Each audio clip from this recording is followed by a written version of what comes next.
Hello everyone, and welcome to the third part of Chapter 6 on Wisdom, the Right View and Stream Entry in the context of the lecture series True Dhamma Following in the Footsteps of the Buddha.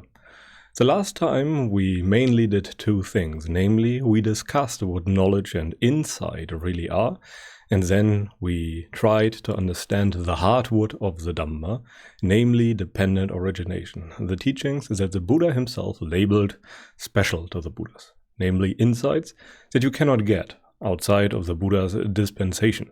Well, you can get them if someone has learned it from the Buddha and then teaches it to you. But the Buddha was, as I understand it, and as all of history points to, the first person who discovered this principle in our era. And this is pretty much the definition of a Buddha, by the way. The first person who discovers the good Dhamma and the path to it and teaches it in an era without the Dhamma yet. So it's a true strike of genius in my opinion. This time around we will do the remaining parts of Chapter 6, namely everything on contemplation, the right view, what it means to transcend methods, the general myths surrounding stream entry, because there are many, and then a short summary. But without further ado, let us just begin. And I like to start with a short slide on what contemplation really is, because the term is heavily mystified in the West. Many teachers think of contemplation in a very limited sense. For example, the 5 daily contemplations that the Buddha gave. They think of contemplation in that sense. But in reality, contemplation just means dwelling on a subject or topic. There is nothing really special about it. The word itself dates back to the Vedas, and the Vedas are a collection of, let's say, verses and texts and knowledge, and not really text because it was a verbal tradition, that was already old in the Buddha's time. No one really knew the origins of the Vedas, but many people were still going by them. And there, it was one of the main methods to gain clarity. You were contemplating certain, characteristics of some deity, of some god, to gain those things in your experience. And contemplation overall was probably the main method of the Buddha. Whenever he sent out people to meditate, he was at least in part referring to doing their contemplations. In fact, he did indeed suggest that you should do certain contemplations daily, namely the 5 daily contemplations or the 5 daily recollections, or however you want to call it. You should not lose sight of those things, and you should understand certain things, because in the end, liberation comes through understanding. And through that understanding, there will be dispassion, and that dispassion will ultimately liberate you from samsara. And you essentially just try to understand a very vague concept better. You have a certain idea in your mind of what certain words in Buddhism mean, like the first jhana, feelings, or whatever, and then you try to refine your understanding. And contemplation overall has many aspects, but the first and foremost one is obviously that you should try to understand certain words better. And examples are feeling, what is feeling? Those are citations from the sutras that occurred very often. Monks did say that all the time when they came to the Buddha. They were just standing in front of the Buddha and then they were wondering, feeling, what is this feeling you are talking about? What is this first jhana you are talking about? You should also sometimes contemplate in another way, which stirs up a sense of urgency in you. And this would be the old age, sickness, and death contemplations. And they make a previously ignored problem very immediate and a matter of vital concern. When you contemplate death, as an example, rightly, the result has to be some kind of existential angst or dread. Without that, you are still not doing it wholeheartedly, because that contemplation will challenge your entire existence. And when you have not yet found the way out of suffering by attaining the right view, then such things will strike you very, very, very strongly. Let's put it like that. And overall, there are many different kinds of contemplations or contemplation subjects, but they all have a very similar goal or aim. And that goal or aim is usually seeing anatta, namely seeing impermanence directly. And then as a result, you will experience dispassion. And through that dispassion, you are liberated. The Buddha said that thousands of times in the suttas, and people ignore it all the time when they are talking about liberation. Most of the time they think of it in a very limited way. But to better understand the entire topic of dispassion, I have prepared a short exercise that makes it probably a bit easier to understand, especially in the context of anatta, namely non-self. And for that, again, try to do the first block, then pause the video, and then I will give you the answer. Imagine playing a video game with an elder brother or a friend of yours as a kid. You have a controller in your hand and are fully absorbed in the game. You lean left and right, maybe in a racing game, and get frustrated when something fails and delight when something works. And now imagine that you have to shortly scratch yourself or that your mom is calling you, and then you notice that the game just continues. You just held the controller in your hand, and you would decide to investigate and notice that the controller was not plugged in. Your elder brother just gave it to you so that you would shut up. How would you feel on account of noticing that? And now maybe pause the video for a moment and think about it. But yeah, I assume that you are now done, and will give you the answer that would apply to most people's experience. Would you be able to maintain the same level of enchantment and involvement with the game as before? Would you suffer as much when your character dies? And the answer is very likely that you would become disenchanted and dispassionate and later liberated from the spell of the game. And the same is true when it comes to samsaric experience.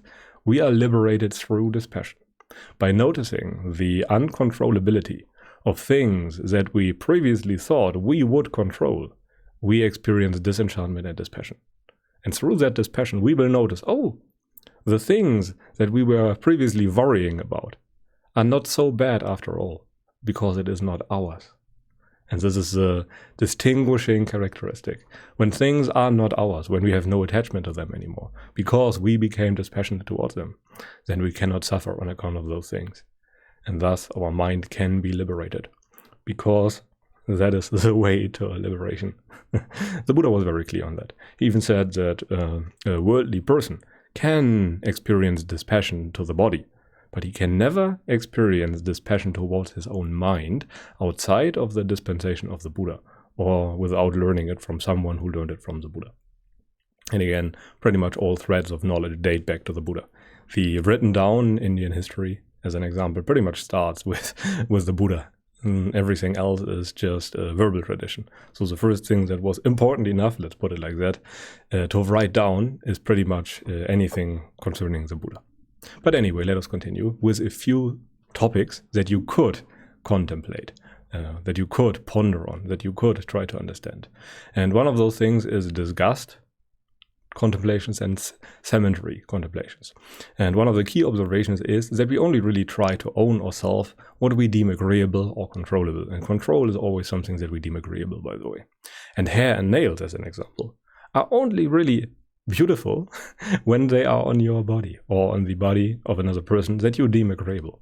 As soon as you remove hair or nails, as an example, from the body and just see them on the floor as nail clippings or hairs lying somewhere around, then they are kind of disgusting. But again, the hair itself has not changed at all. The nail has not really changed at all. The only thing that changed is your perception of all those things. And this is something that you can contemplate on. In the beginning, they were always kind of, well, disgusting in a sense, because it's just like, I don't know, grass growing from your skull.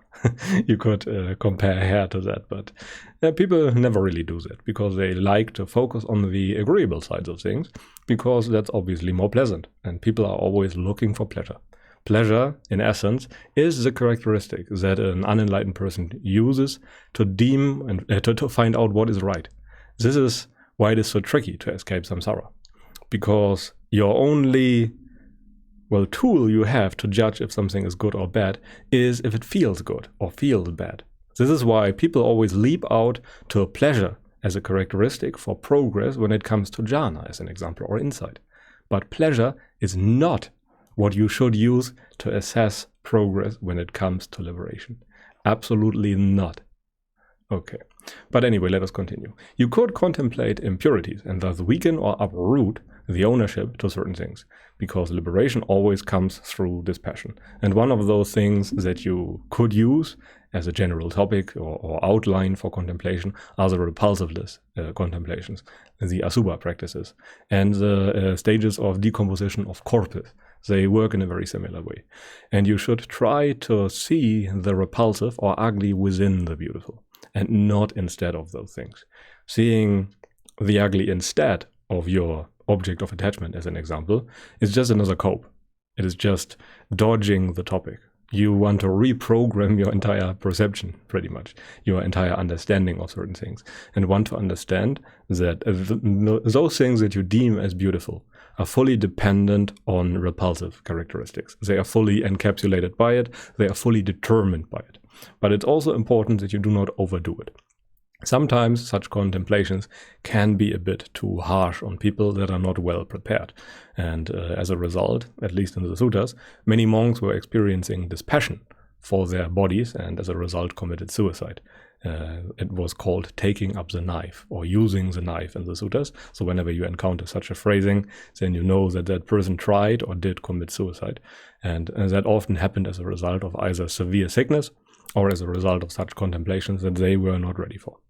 And as a general rule of thumb, if you want good contemplation subjects, there is Sutta Nipata number 3.12 that you can look at if you want to understand dependent origination in detail. The Buddha listed, I think, all possible paths of contemplation there that you can try to understand when it comes to dependent origination. Remember, one thing where you assume control, one thing where you don't assume control. And that is how you understand the entire topic in detail. And every person is a bit different, so the contemplations will also be a bit different, and certain things appeal more to certain character types. Not everyone used the same method. Not everyone used jhana as an example towards liberation. Everyone will experience dispassion towards the body at some point, but not everyone has jhana as his vehicle. And another thing that you could use for contemplation are the elements or the kasinas that the Buddha also used. And this kind of practice is very, very misunderstood nowadays. And I think most of that misunderstanding dates back to the book Visuddhimagga or Vimudhimagga that completely rephrases the teaching of the Buddha when it comes to the kasina practice. They interpret kasinas as clay discs, pretty much, as colored discs of any kind that you look at and then get absorbed in them, and then you experience pleasure on account of it.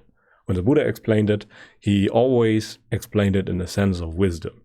He always showed us that certain characteristics are so primal or primordial to our experience that we can use them as a contemplation subject because we have no attachment towards those things.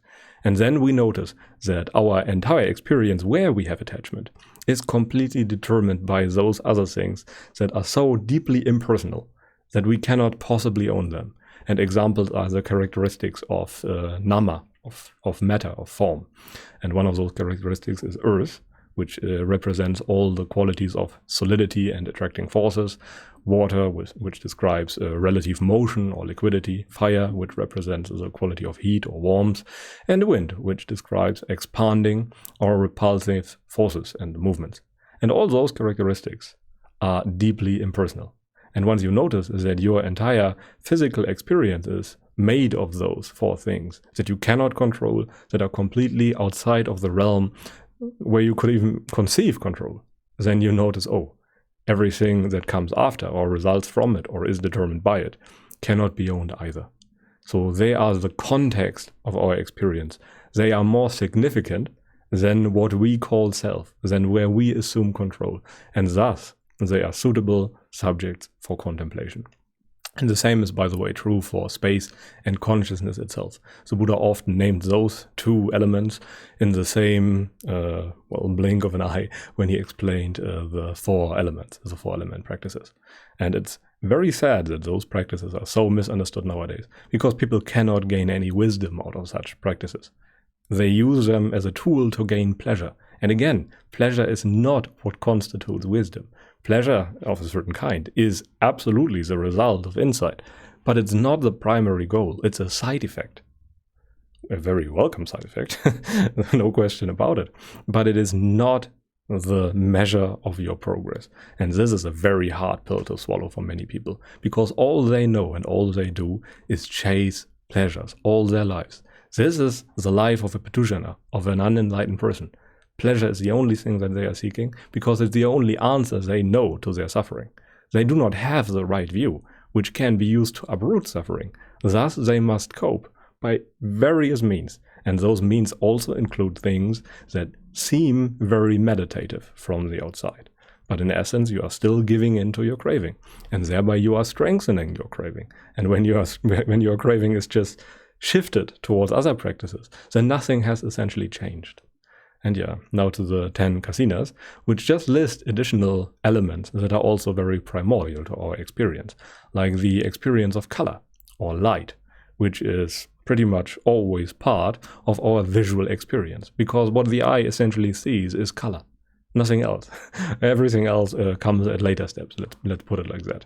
All the pattern recognition, the perception, etc. But the eye essentially just sees color. This is a function of the eye. And again, we cannot own color. We cannot change the color in our experience. Yet everything pretty much has color. And this is also another way that we can use to uproot our sense of ownership. Because we notice, if the constituting parts of our experience cannot be owned and changed, why would everything that follows from that be ownable and changeable and controllable? And as a result, if we do it rightly, this is always the tricky part, you have to do it rightly for long enough, then the result will be the attaining of the right view. Once you cover everything, pretty much, so that there is no spot where certain things can hide anymore. Okay, but let us continue with mindfulness of death, which is a very important practice that the Buddha, especially in the beginning, used all the time until it horribly went bad when half the Sangha of the Buddha killed themselves while the Buddha was on retreat. He gave them a contemplation subject and then they overdid it hopelessly, and as a result they took up the knife, as the sutras say. And the mindfulness of death is pretty much the quickest and sharpest way to liberation. It can sometimes only take people a fortnight to make it to a full arahantship based on that kind of practice. But it has a price. It comes with the possibility of severe side effects. And many monks went mad when faced with the immediate prospect of death. Just like most people would pretty much went mad when faced with the immediate outlook of death. Death makes sensuality meaningless, so that there is pretty much nothing you can hold on to anymore. So all the things that you previously used to cover up your suffering are suddenly meaningless. And this is a void that you can fall into. If you have the teachings of the Buddha to help you, then that void can be filled with the right view, so that you can find an alternative source for overcoming suffering. But if that is not the case, then the result will be madness. And we can only really indulge in sensuality when we wrongly assume that those pleasures and ourselves are immortal. Again, try to remember the death row inmate experiment that we had before. And once you contemplate death rightly, it makes everything but the practice of Dhamma secondary. Death is the ultimate context of life. And contemplation of death, this might also be very important when you want to try it. It works best when you imagine losing something or persons or whatever or circumstances that are very dear to you, memories, things like that. That is the closest that death is for a practitioner, for an unenlightened person, because the death of another person is something very different from your own death. When you die, it is bad because you lose everything that is dear to you. When another person dies, you lose that one thing, that one person that is dear to you, but not everything. So the own death is always on a completely different level from the death of another person. But I would strongly recommend to be very cautious when practicing mindfulness of death. Most of the time, for most people nowadays, mindfulness of breathing is a much better approach to the entire understanding of the Dhamma, or contemplating dependent origination rightly, concerning any of the other topics that were listed in the other sutras that I just gave you. And now we come to the result of the correct practice of understanding dependent origination long enough. When you correctly see and contemplate for a long enough time, the result will be the attaining of the right view. And I will just give you a stock phrase from the suttas that describes the experience quite well. And it goes as follows. Excellent, Master Gotama. Excellent, Master Gotama. Master Gotama has made the Dhamma clear in many ways, as though he were turning upright what has been overthrown, revealing was what hidden, showing the way to one who was lost, or holding up a lamp in the darkness, so that those with good eyesight can see form. This is a citation from Upali the Householder, from Majjhima Nikaya number 56. And in this statement, it is very clear that the person who just attained the right view was very impressed with what the Buddha just presented to them. He even described it with fixing the order of things. Suddenly, what was overthrown before has been put right again. This is the experience of attaining the right view. Something that was completely hidden from you, for example, the characteristic of non-self, is suddenly visible to you. He has shown you the way to something of incredible value. You were lost before, and now you can found your way out of suffering again. It is literally like holding up a lamp in the darkness so that you can suddenly see the Dhamma that you have not previously seen before. It is an earth-shattering experience, and Thanissaro Bhikkhu, as an example, describes it quite rightly when he says that it is earth-shattering. Many other teachers nowadays interpret the attainment of a right view, which is, well, you could argue that there is a distinction even between stream entry and right view. But even right view, which technically might come before stream entry, has such a profound effect on you. And some people say that stream entry is just a blip, just a blinking out of consciousness or something like that. That is not true. That is not what the Buddha was talking about. When they talk about such an experience, and I think it's a great misunderstanding, and they talk about it like that because the Buddha often says that consciousness ceases, as an example. And it does cease. Consciousness as you know it ceases. But consciousness overall, the aggregate of our experience, does not cease. It stays there. But the self part ceases. The part that we own. Our wrong assumption concerning consciousness as ours, that ceases completely. And as a result, we are liberated. But again, many wrong misunderstandings exist. In fact, there are probably infinitely many wrong views, or at least there is a possibility for infinitely many wrong views.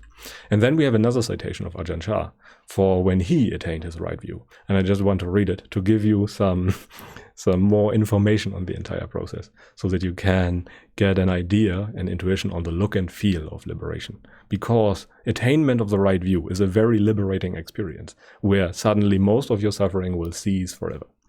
And he said pretty much, afterwards, after attaining the right view, the whole world is turned upside down. And this is a very important characteristic of attaining the right view. It is an inversion of experience. Everything is suddenly completely different from before. Your understanding of reality is completely different. Your view is utterly transformed. If someone saw you at that time, they might think you were insane. If this experience happened to someone who did not have a thorough grip on themselves, they might actually go crazy, because nothing is the same as it was before. The people of the world appear differently than they used to be. But you are the only person who sees this. Absolutely everything changes. Your thoughts are transmuted. Other people now think in one way, while you think in another way. And this hit me when I read it, because it is very much like the experience that it hits a nail. Let's put it like that, because that's exactly how it feels. Your complete understanding is inverted. You think you were doing things before, and afterwards you notice, oh, things were happening to me, and I was not doing them, and I was too blind to see it. I was too absorbed in sensuality to even notice this. And as a result, literally every aspect of your life changes. And this is very important to keep in mind. It's not a minor event. It's earth-shattering. It starts your search for Nibbana. Well, you were searching before. True, that might very well be true. But from then, that moment onwards, if you have never done it in a past life, then the search really becomes serious. And essentially, the Buddha named two kinds of people that strive towards a full stream entry in Majjhima Nikaya number 60. And again, just a short reminder, noble, whenever the Buddha used that, always implies right view. And there is a Dhamma follower, and there is a faith follower. Those are two kinds of followers. The Dhamma follower has reflective acceptance of the teaching, and also, which is very important, he pretty much has the right view, but it's not fully matured. He has not fully understood it yet. I like to think of it as he has severed the links of dependent origination at one level. one of those links have been removed, which automatically results in a complete inversion of your experience. But he has not yet understood the Four Noble Truths. He has not yet understood the relationship between ignorance and suffering as the last element. So he has not fully understood it, but he has sufficiently understood it to attain stream entry in this very life. The Buddha gave us a guarantee for that. So the Dhamma follower and the faith follower will attain stream entry in this very life, and as a result, complete freedom from suffering. But the Dhamma follower accepted those things due to logic and reasoning, because that's simply how his mind works, and his faculties and potentials for faith, energy, mindfulness, concentration, and wisdom are there. It is just that wisdom, pondering, understanding is his dominant faculty, while the faith follower has faith and love for the triple gem, and this is his dominant quality. He does not need as detailed instructions as the Dhamma follower. He can just practice what the Buddha said based on faith. But that kind of person also has a problem that any false teacher could also convince them of the truth of certain things, and he would blindly follow them. So it's a very tricky path. It's very good because you, in one regard, because you don't need to understand as much, and you can end up at liberation much quicker. But on the downside, you can't really teach it because you have not fully understood it. So you can only teach to other faith followers, while a Dhamma follower who has really understood the Dhamma after he made the penetration to the Four Noble Truths could also, oftentimes at least, communicate the Dhamma in a way that others can understand it. And yeah, basically, both the Dhamma follower and the faith follower have attained the right view. This inversion, this intense experience of impermanence, of anatta, of non-self, however you want to call it, but he has not realized the entire weight of it. He has not yet understood it fully. He is noble because he has seen dependent origination, but he is not yet feeling it. He cannot fully remove the suffering from his life. So the one point that really matters is, and I should be very clear on that, is stream entry. Right view matters a lot from a technical standpoint, but from an experiential standpoint, the understanding of the Dhamma, namely the penetration of the Four Noble Truths, should be what you strive for. And now I want to highlight the entire thing from another perspective. So the Buddha also said in the suttas that there are two kinds of right view, pretty much, or that there is a right view and that there is pretty much stream entry. And he said, just as the dawn heralds and foretells the rising of the sun, so right view heralds and foretells the penetration of the Four Noble Truths according as they really are. This is from the Samyutta Nikaya, number 56.37. And again, this pretty much means that you break the chain at exactly one link, and the full right view is more or less seeing the chain of dependent origination in its entirety in relation to suffering and ignorance. You understand how ignorance of the three marks causes suffering. And the attainment, the penetration of the Four Noble Truths, should more be understood as an inner dialogue, a eureka effect. This is suffering. So this is really dependently arisen. Suffering really has causes, and this is what you must do for suffering to vanish. When the conditions vanish, then suffering vanishes. It is also clear now. So this is what I must do to end all of this. This is how it should be understood, the penetration of the Four Noble Truths. But this is usually not how people experience it nowadays. This should be how stream entry works, but when people nowadays talk about stream entry, it's more like my consciousness was gone for half a second and now I'm a noble one. This is not true, and we will see that in detail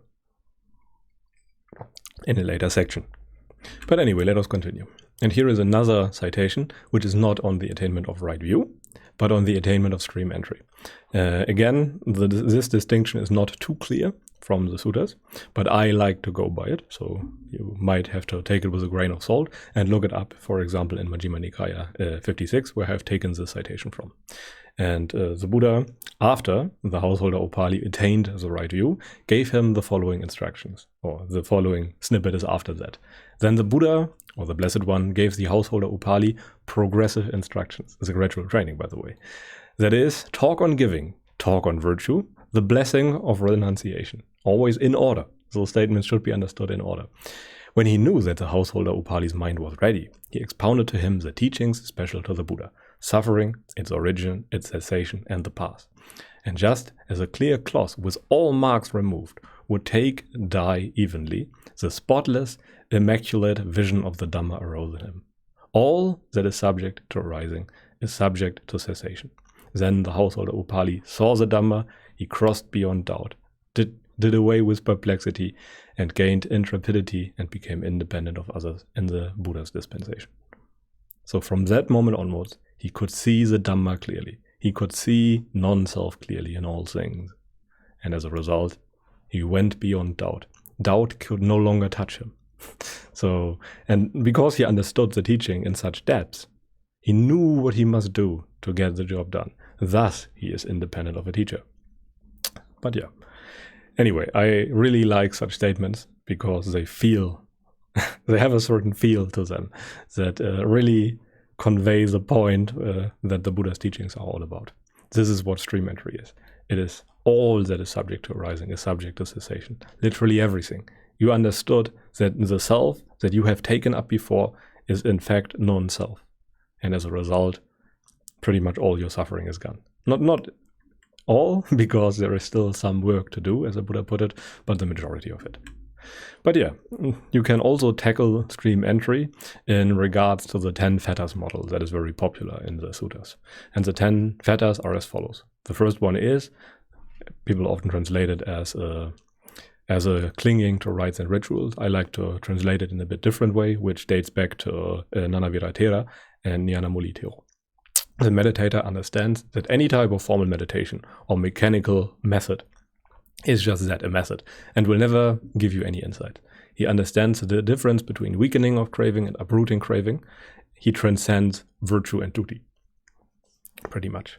And the second one is that the meditator understands that there is no external controlling self that is the master of your experience, to be found in any of the 5 aggregates, which are body, feeling, perception, formations, or determinations, however you want to translate it, and consciousness. Well, sense consciousness might be a bit wrong here. It is more like the overarching awareness, the entirety of your experience, the fact that you are there and consciously experiencing. And the meditator is no longer influenced by doubt, as he understands the training now and recognizes the nature of doubt as non-self too, as something that you can just endure.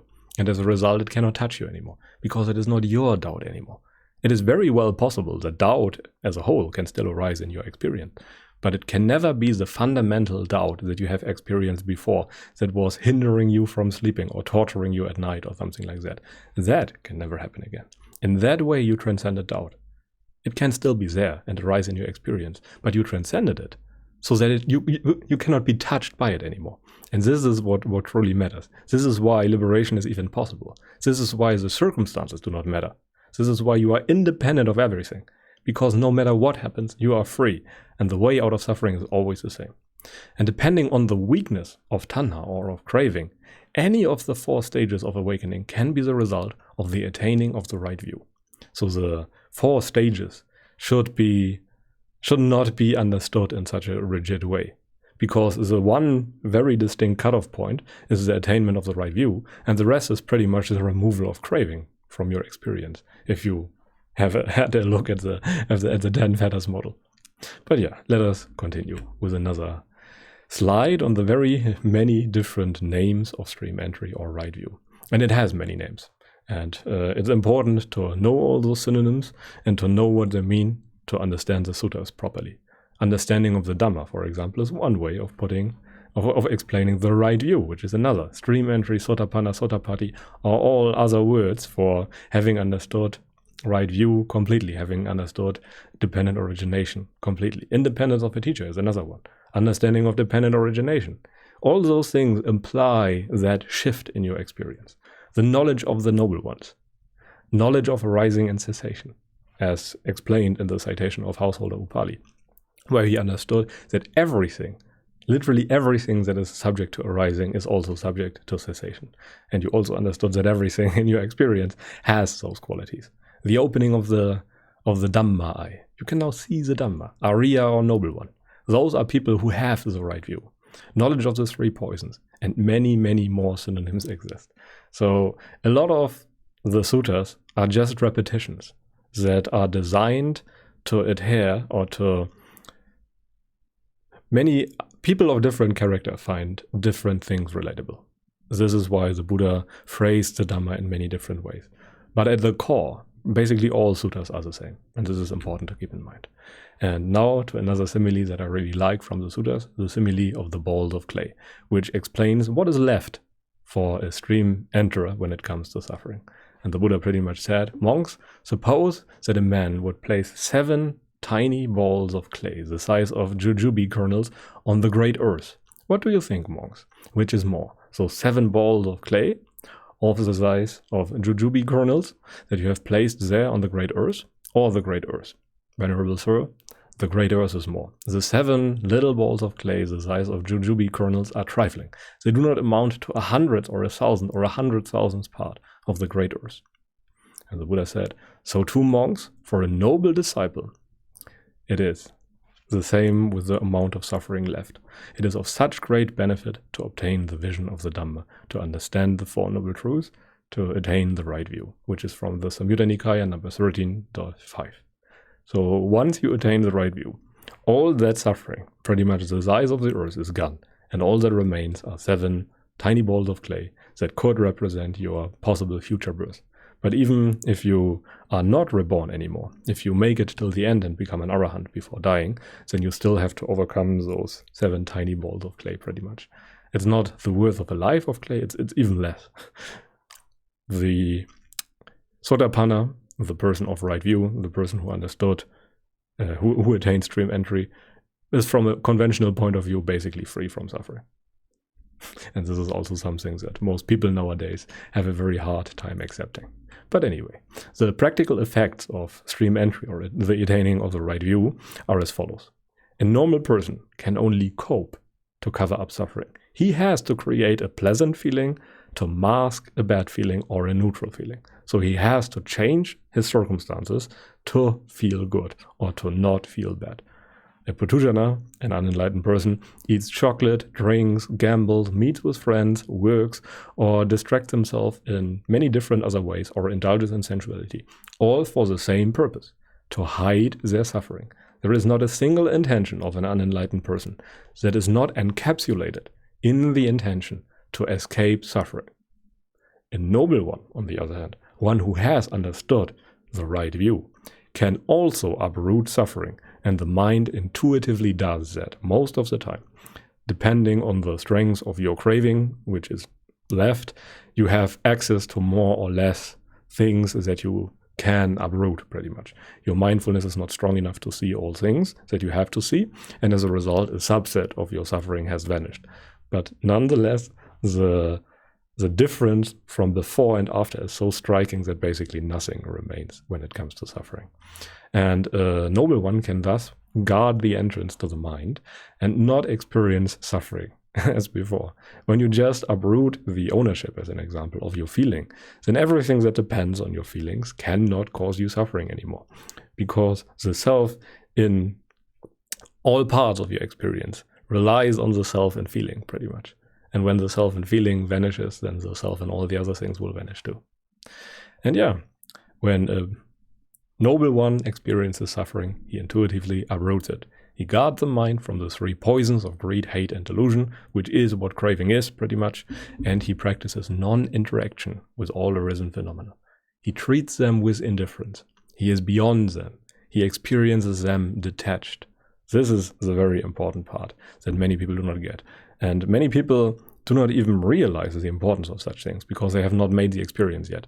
They have not understood this non-self nature of experience. For them, the jhanas, as an example, are pleasure. They are pleasant states. They have not yet fathomed what the jhanas and the teachings of the Buddha are really about.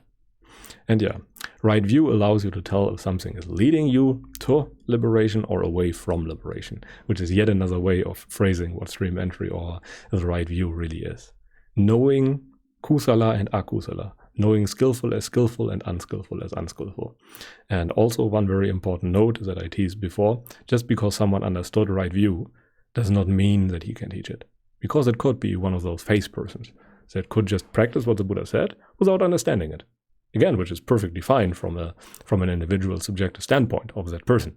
But it's not too beneficial if you want to teach it. And as a face person, you should really make sure that your understanding on the Dhamma or of the Dhamma is on point before you start teaching it. because otherwise you can cause great harm. And there were people in the suttas that were causing great harm to other people by misrepresenting the teachings of the Buddha. And one could argue that a good chunk of the Visuddhimagga is a person trying to teach the Dhamma who has not understood the Dhamma in sufficient depth to actually make a difference, to actually induce the right view in other people, in lack of better words. But yeah, let us continue. And here is another exercise that you could do to understand the difference between unenlightened experience and enlightened experience. Again, the top and the bottom block, you know the drill. Suppose there was a delicious drink in front of you. It smells great, it tastes great, you know that, and you drank it many times before. Would you drink it again if nothing changed? The answer is very likely yes. I don't know, some delicious iced coffee or something. And suppose you found out with absolute certainty that someone laced your drink with an indetectable poison. The poison will invoke deadly suffering in 5, 10, 25 or 50 years from now on. And you know that with absolute certainty. Would you drink the drink again for your enjoyment? Think about it for a moment. But at least for me, the answer is very likely no. We can only engage in something harmful if we ignore its harmfulness. Once craving is seen as suffering, we cannot ignore it anymore. And we cannot blindly act out of it. The only way to still act out of craving is to ignore its perilous and harmful nature. And we will learn a lot more about that in chapter 8. So a few lectures from this one onwards. So you understood craving as a sole reason, as a single reason for your suffering in your experience. And then you cannot mindlessly engage the way you did before, because there's always the knowledge at the back of your head, even if you completely engage in sensuality from the moment of your right view onwards, that you are doing something very harmful. I think there was even the case of someone who was heavily drinking after attaining the right view in the suttas. And even that person knew that what he was doing is bad, very bad, and will never fix the problem. It is just that his past karma was so freakishly bad that he continued drinking even after attaining the right view. But yeah, let us continue. You can also explain the entire attainment of right view with finding an island of safety in yourself. Knowing the poison that we discussed before, you cannot drink it anymore. The stream enterer knows that there is safety, and he knows how to experience things detached, which is a tremendous belief, because he has found the place inside, well, in lack of better words, where things cannot touch him. It is not rare that people cry out of joy for a week, pretty much frequently. It is an earth-shattering experience. You find a place where death literally cannot touch you. It's a way to the safe shore, the deathless. You have found it, and now all you have to do is to go that way. It is so significant that the Buddha called anyone who has understood the right view, the teachings on dependent origination, noble. Such importance does this one have. And only a very limited amount of ignorance remains from then onwards, that you still must remove, but yeah, it is trifling in comparison to what was there before. And now, dwelling alone or along in seclusion, independent of a teacher, is a valid option. It is frequent discussion and interrogation that was very necessary before. Now it is only very beneficial. So it was not rare that monks who already had the right view were dwelling in groups, because it was beneficial. You could share the work, etc., and you could discuss the Dhamma every week or so. So you can still profit very much from that, but a majority of your time should actually be spent in seclusion so that you can benefit from that. Because seclusion makes the problem of the human nature very apparent. It is uncomfortable, and when there is something uncomfortable, you have a reason to continue your work. When you are too comfortable, then as a result, your practice will lack, because there's no immediate reason to practice. So this is one of the reasons why seclusion is so necessary, by the way. Then the Dhamma does itself. The Dhamma does itself anyway from the point of stream entry onwards, and people will know what that means when they had the corresponding experience. But anyway, let us continue. And all that remains for a stream enterer is the habit of ignorance, pretty much. He still has some craving left, and he must uproot sensuality. He has to overcome his yet existing addiction to sensuality. It still appears as desirable and inviting from time to time, and a stream enterer can become negligent again after attaining the right view. And yeah, to overcome sensuality fully, one option is to develop jhana sufficiently so that there is a better option for him, a better relief, so that he notices that all the engagement in sensuality is just bothersome, it is stressful, it is painful, it is a poison, it is a dart, as the Buddha often said. And you should train your mind to stop ignoring the dreadful and painful nature. But again, for a stream enterer, even if he becomes negligent, 99% of suffering is gone forever, and regression in the Dhamma is impossible, as even forgetting and remembering are seen rightly. The right view even applies there. So from that moment onwards, the Dhamma is truly doing itself now. Because when you notice that even forgetting and remembering is just happening, what remains there? Pretty much nothing. But anyway, to make sure that you have really attained the right view, one of the best options are either interrogation by others who have the right view, but those are hard to find, or a self-interrogation. And I would make very sure that you contemplate thus often if you are not sure if you attain the right view well yet. If you are not sure and are still touched by doubt, then by all means you probably have not attained the right view, but it cannot hurt to frequently ask yourself certain questions into your mind without immediately answering them. This is very important, because the mind will immediately try to solve any problem, and it's unable to endure the presence of an unanswered question in the mind. So when you self-interrogate, you should always make sure to just ask a question into the mind and then not immediately answer it. So any of those questions, if you ask them to yourself, let them linger in the mind. Wait before answering. And one of those questions could be, do I suffer as much as before experiencing the same things? If yes, why? It's always about understanding why something works. It does not help to just have an experience, you must understand it. Do I avoid suffering, or can't it be anymore? Do I fully understand all the different words the Buddha uses? This is especially important for wisdom followers, or people whose primary faculty is understanding and wisdom, and not so much for the faith people. And do I understand those words with certainty? What is suffering? What is mind? What is citta? What is mano? What are all those words meaning? Am I drawn towards seclusion, or do I delight in social situations? And do I understand why? Is my mindfulness ever increasing? Is it right mindfulness? Do I understand why? Am I full of joy, calm, thankfulness, or even tearing up upon recollecting the Buddha, the Dhamma, and the Sangha? Is there a lot of dry crying involved when you experience things that previously made you suffer, but not anymore? Are you still affected by doubt? Can you stop arisen suffering? All those things are very valid questions that you can let linger in your mind. And as a result, you can uncover what must still be done to get the job done. But yeah, let us continue. Now, a few slides on transcending methods, because there is a distinct cutoff point, namely the attainment of the right view, that sets one that is a Bhikkhu apart from one who is an Arya, a noble one. And transcending methods is one of the very important aspects. And again, I want to make sure that it is very clear what is meant by path, the Noble Eightfold Path, because people think of it in a very singular way, but that is not how the Buddha taught it. It is a single path when you phrase it, but it is more of a general framework that you have to implement yourself. The Buddha mainly specified what you should avoid. Dhamma is all about non-doing or undoing of unwholesome things. The rest can still just happen. There are many, many possible, specific, personal paths, plus many examples that you can follow that the Buddha gave in the suttas. But the Buddha basically taught all possible paths at once. This is another strike of genius. Those paths can, however, vary greatly in their specifics, because everyone has a different kamma and a different background. But all of them work based, well, on the very same principles.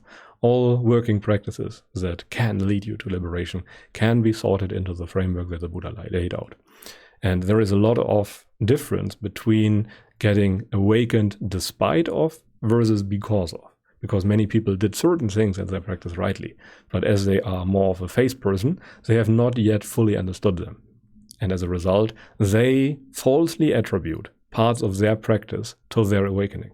There are many cases of monks who did certain practices in the Mahasi Sayadaw tradition, as an example, and then they attribute their entire liberation to just this mental labeling that he was doing and prescribing to some farmers who had trouble concentrating. because for them that was maybe the last missing piece of the puzzle. But then they ignore that they have 15 years of experience in reading the Dhamma and trying to understand it, and that they spent 20 years in seclusion in a forest, and completely ignore that and just teach one part to all the other, well, maybe lay followers who do not have those preconditions.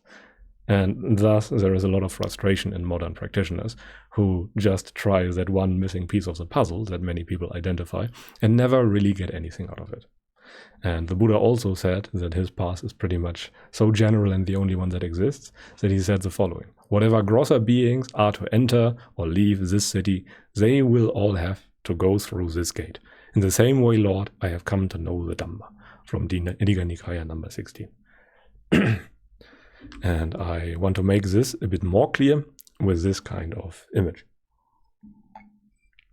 We have the near shore, which represents the experience of an unenlightened person, of a practitioner, and we have the far shore, which explains or represents enlightened experience. And what you can see here is one path in the middle, but this path is all about none, all about nons, all about negatives. It's about non-delusion, non-aversion, non-delight, non-hatred, non-cruelty, non-discontentment, about non-aversion, about all those non-things. You stop acting out of lust. You stop acting out of lust. You stop acting out of greed. You stop acting out of hatred. You stop acting out of the urge to distract yourself. Whatever you do, if it's not based on those things, is fine. You can do those things. But all the greed, the hatred is in the red area. You can't do those things. You cannot follow your lust.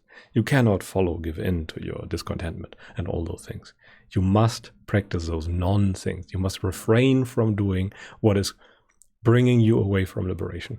Everything else is fine. You can do all the other things, as long as there is no craving involved. This is probably the most general phrasing. As long as there is no ignorance involved. But yeah. I think you get the picture by now, which is very important. And by doing those nons, by relying on those negative formulations, the Buddha included everything. As long as you are not deluding yourself, then you can end up at liberation. And this includes self-honesty as an example too. But yeah, let us continue. I still have prepared a few other slides, because this is what the optimal path, pretty much according to the Buddha, looks like. In the beginning, you weaken your craving, and at some point you understand the Dhamma, and then you uproot craving and end up at liberation. But this is not how most methods teach the Dhamma, as an example. They completely miss the point of uprooting craving. They have never understood the right view. And as an example, we have here the labeling and noting kinds of meditations, or body scans, represented by those blue or yellow lines. Again, this is not an accurate representation of anything, I just want to convey the point. Those methods can carry you some part of the way towards liberation by weakening your craving as a byproduct oftentimes, just like body scans as an example. If you just do those things, and it really doesn't matter what you do, it just matters that your mind starts obeying you. Thus, it learns restraint, it learns enduring and all the other qualities by carryover, indirectly. Which is good. It's absolutely necessary to do that, but it will not give you the right view in itself. It will not get the job done entirely just on its own, which is very important. And the same is also true for other methods, like focusing on your breath or just practicing metta. This is also very important. Those methods, again, they can teach you restraint, they can teach you virtue, they can teach you enduring, but they cannot teach you understanding. Understanding must come from trying to understand, which is more akin to contemplation, and very much not a mechanical set of instructions that you can just follow. The Buddha can say you have to try and understand that, which could be a method for some people trying to understand. But it's a very vague method that you have to practice for a long time until you really understand. But in themselves, all those methods cannot give you understanding because you are not trying to understand. If you try to understand during those practices, then by all means continue. But this is not what people usually mean by focusing on your breath or practicing metta meditation. They can be very beneficial in the beginning, but there will be a certain point where they won't do anything for you anymore. And this is very important to be on the lookout for that. And in essence, you move from suppression to uprooting. And Dhamma, again, very important, starts with right view. The Buddha always said, right view comes first. And it is also the first element of the Noble Eightfold Path. And right concentration is the last one. So you first must see the Dhamma before all the other path elements can even become right, as we have discussed in the first part of this lecture. Everything before the right view is technically virtue and trying to understand the Dhamma. Everything after can be much more. And the difference could not be greater. And a very large proportion of people only ever practice virtue. It brings them a bit closer to the goal, but without the right view, it will never be able to bring you any kind of liberation, any kind of relief. This is very important to keep in mind. Virtue is accessible in pretty much all religions and all spiritual teachings. And it can bring you great insights and lots of mystical experiences, but it cannot bring you liberation of mind. And this is the one important thing that the Buddha was stressing all the time. The problem is that virtue alone can already feel so good, so great, that there is no immediate reason in your experience anymore to actually practice the Dhamma. But it will resurface. At the point of death, you will be in distraught, in distress and everything. But yeah, if you remove sensuality first, if you completely, overcome, at least for this lifetime, your craving, then it's very unlikely that you make an additional effort to end up at the Dhamma, simply because it feels too good already. You will be deceived by Mara into already being done. And that happened all the time in the sutras, by the way, that the Buddha was talking to very advanced practitioners who were completely convinced that they were already done. And that is even true for many or most monks nowadays, because they are practicing great virtue. They are monks. They are not doing all the things that worldly people do. There's not much sensuality for them. But still, they are oftentimes lacking the right view. And Ajahn Chah often said that you are wasting your time if you have not yet attained the right view after 5 years of practice. And I tend to agree with him there. And now to a few myths on stream entry. And the first and biggest one nowadays is probably the fruition or cessation. And I would call it a myth or a meme nowadays. Contemporary meditation created many different myths, but this is probably the biggest one. And it is often interpreted as a cessation or a fruition event, which is never mentioned in the sutras, by the way. It dates back to the book Visuddhimagga or Vimudhimagga. Those are very old books, but they are about 1,000 years younger than the sutras that have been spoken by the Buddha. So they came 1,000 years after the death or the parinibbana of the Buddha. And they are at best loosely correlated. A fruition event is basically a moment where your consciousness stops entirely and there is nothing. And you can have thousands of those events before you even reach stream entry or the next stage or anything like that. For those people who teach it like that, it is like that. There are thousands of those events, and as a result, they say, yeah, some of them are special or something like that. But in essence, they are more of a sideshow, as Thanissaro Bhikkhu explained. They are not really correlated even.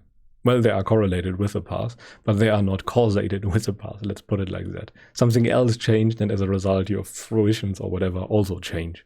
But they are not stream entry, as it should be very, very clear by now. Stream entry is the complete understanding of what you must do to overcome suffering in your experience. And that is something completely different. And that is not something that those fruition practitioners experience. They don't know the way out of suffering. And as a result, they have not understood what the Buddha taught. Because for anyone who has understood what the Buddha really taught, it is crystal clear how you can never suffer again. And many people who practice those Visuddhimagga or Vimudhimagga styles of meditation are not free from tanha and are very open about it and say that it is impossible or that awakening is something underwhelming even, simply because they have not done it rightly. And they do not oftentimes, they do not even question themselves. They think that they are more right than the Buddha and more right than all the practitioners that attained complete liberation from suffering. And this is a very sad thing in my experience, because they lack the necessary self-honesty to continue striving onwards. Usually they have what it takes to end up at final liberation, because those are very dedicated and diligent and ardent individuals. But they have too much conceit left. How can that happen, that you think that you are more advanced than the Buddha himself? How can you talk yourself into such things? For me, it is completely unthinkable. I don't know how people can come up with that. But yeah, instead of questioning themselves, they question the Buddha. And that can completely halt any progress towards real Nibbana. But yeah, stream entry or right view, again, is an earth-shattering experience and nothing that you can miss, because everything in your experience changes. And now to a word of warning. Things can go wrong. You can attain many insights before stream entry or right view. It can feel majestic, overwhelming, divine. There can be divine cities appearing for your eyes. Gods can be talking to you. The devil himself can, surface from the ground, break out of the earth and talk to you and say, mean things to you. But that is not the right view. That is not what the Buddha was talking about. You must understand even those experiences in their nature. There can be experiences that are completely beyond words or inexplainable to others, but they are not liberation. You can have many of the insights that have been described. You can have supernatural powers. You can know karma and whatever. Well, maybe you cannot know karma. I'm not really sure about that one. But many of the supernatural powers you can have. Yet you can miss the right view. Even Devadatta, as an example, had supernatural powers, but he did not have the right view. And this includes, by the way, many insights about space and time and non-duality or externalness, and you can still be a practitioner.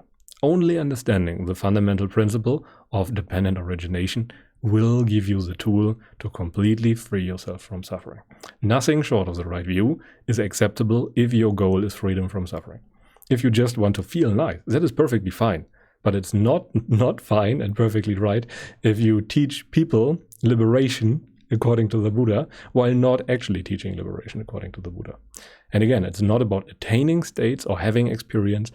It is about fully understanding them, as explained in Majjhima Nikaya 111, where the liberation of Sariputta is explained as an example. But again, let us continue. The Buddha was very open when he talked about that. He was warning advanced practitioners that there is a difference between uprooting craving and severe deconditioning. Those things are very hard to tell apart. If your craving is so much weakened that it cannot arise for eons to come again, then you can't really tell that apart from the inability for craving to arise again. The roots of craving are very sturdy, and they will always come back. And here is an example from the Anguttara Nikaya, Book of the Three, number 116, the Imperturbable. If you, for example, attain the state of infinity of space, you are free from suffering for 20,000 eons, for 20,000 cycles of world expansion and dissolution, like an entire duration of our universe, to give you an intuition. And afterwards you are reborn in hell, because all your good karma is used up. And likewise, you can also be free for 40,000 or 60,000 eons when you have attained jhana number 6 or 7. And if you overcome sensuality first, you will likely think yourself done and have no motivation left to attain anything. You can be liberated from the body, which is jhana pretty much, but liberation of mind requires instruction, as said in some Sutta Nikaya number 12.61. And now, another figure to explain the same thing. There is a cloud of possible insights that you can have, and there is a box that you are confined in. And that box is wrong experience, wrong insight that appears to be true. Like the self-view. It appears to be true. It appears to apply everywhere. Yet it is false.